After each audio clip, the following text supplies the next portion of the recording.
Greetings, and thank you for tuning in to my channel. In this video, I will discuss 5 typical mistakes that every woman makes during her period, as well as suggestions for avoiding them. When a woman is having her period, she may experience a wide range of unpleasant symptoms, including cramping in her abdomen, headaches, nausea, exhaustion, bloating, mood fluctuations, and diarrhea. There are meals that can help alleviate these symptoms, and others that can make them worse. Please check our other videos, give them a thumbs up, and subscribe to our channel for more before we get started. Each month, a woman's body makes preparations for pregnancy, only to discard them in the form of her period if conception doesn't occur. A woman's body is especially vulnerable when she is menstruating. Therefore, extreme caution is required to ensure she remains healthy.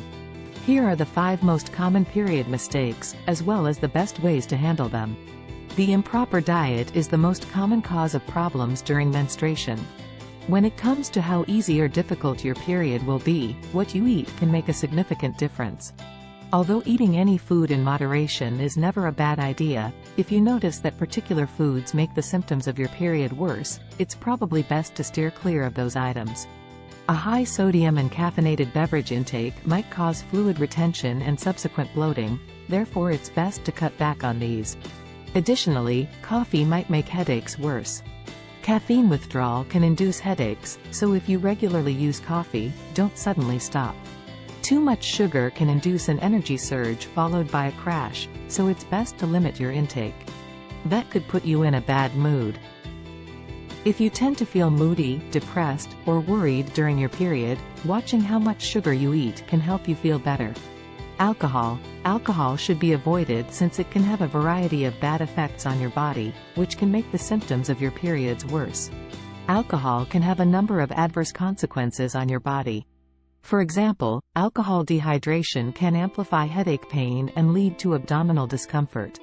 Diarrhea, nausea, along with other gastrointestinal problems are also possible. If you have food sensitivities, you should stay away from meals that trigger such sensitivities, especially while you're on your period. It's crucial to stay away from the meals that can cause health problems. Fruits like watermelon and cucumber, which contain a lot of water, are your best bet. Sweet fruits can help you control your sugar cravings without consuming too much refined sugars. Getting lots of water is always a good idea, but it's especially crucial when you're on your period since it helps prevent fluid retention and bloating. Eat more kale and spinach to increase your iron intake. Magnesium is an important component of spinach. Consume protein-rich foods such as beans, fish, and poultry. The second biggest misconception is buying into the idea that you shouldn't bathe or wash your hair when on your period. Taking a bath will not slow your flow, contrary to popular belief. Some people have the misconception that taking a bath or shower in hot water may cause their bleeding to become more significant. Another common misconception is that being submerged in water will end your menstruation. There is zero proof that a bath may increase your circulation. A medical specialist at Flow and reproductive endocrinologist at RMA of New York named Lucky Second, MD, stated that taking a bath cannot affect the flow of your period.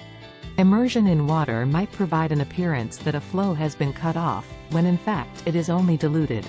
Your uterine lining breaks down and sheds whether you're in water or not, Second says.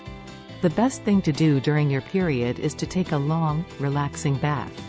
There are a few upsides to this, the most significant being improved cleanliness. While you're on your period, maintaining basic cleanliness will help prevent skin irritants and infections including vulvovaginal yeast infections, bacterial vaginosis, and urinary tract infections. Additionally, this helps keep the basement from taking on any unpleasant aromas. In addition to relieving cramps and other period symptoms, including headaches and low back discomfort, a hot bath can help you relax and unwind. You may enhance the quality of your sleep by taking a hot bath before bed. The third big misunderstanding is the belief that having sex while on your period is bad for your health. You shouldn't refrain from sexual activity just because you're on your period unless doing so causes you distress. You don't have to put a halt to all sexual activity because you're menstruating.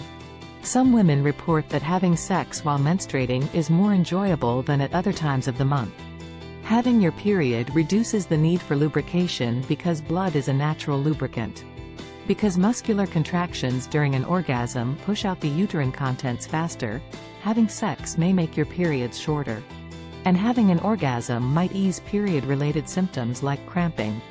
In addition, sexual activity, whether you're on your period or not, may alleviate migraine and cluster headache symptoms for some people, according to research published in Cephalalgia. Sex with your period can be messy, which is the main drawback.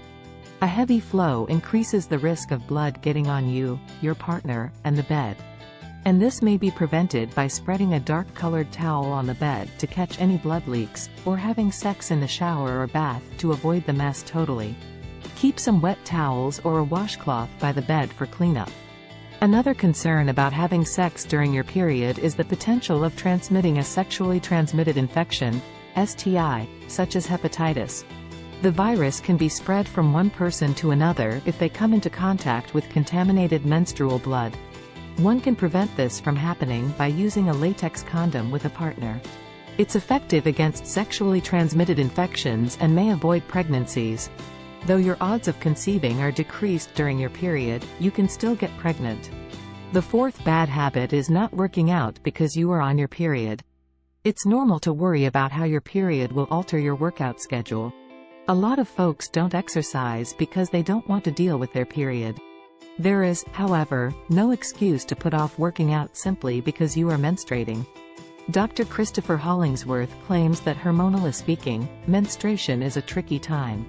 Both progesterone and estrogen are at their lowest during the entire length of the period phase of the menstrual cycle, which can make people feel tired and less energetic, he said. That said, avoiding exercise won't save energy or make you feel better because it gives you a natural endorphin high, which can boost your mood and energy.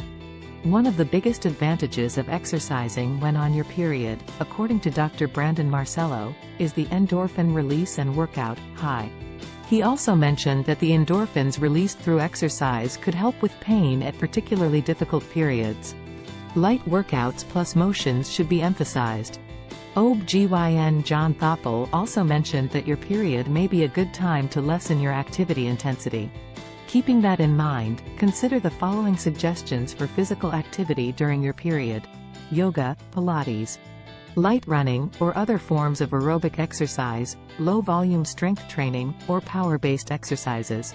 Reduce the amount of intensive cardiovascular or endurance-type exercise you're doing if you've noticed that you're feeling abnormally weary.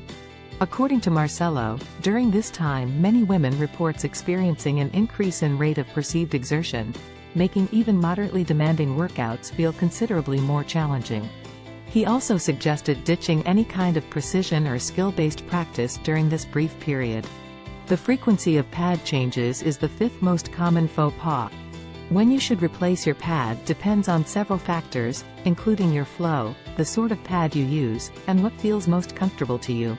In general, the American College of Obstetricians and Gynecologists, ACOG, advises replacing your pad every 4 to 8 hours. If your pad is getting full, it's time for a change. It's convenient since you can see and feel how full it is while you're using the restroom. If your pad is damp or uneasy, it's time for a new one. The goal is to replace it frequently enough so that there are no leaks, irritation, or odor. Period odor is quite real, you guys. Although some smell and bacteria are to be expected, the area should be kept as clean and dry as possible. This won't simply make things smell better, it will protect you from becoming sick. This video has already concluded. Please use the like, share, subscribe, and notification buttons if you enjoyed this video.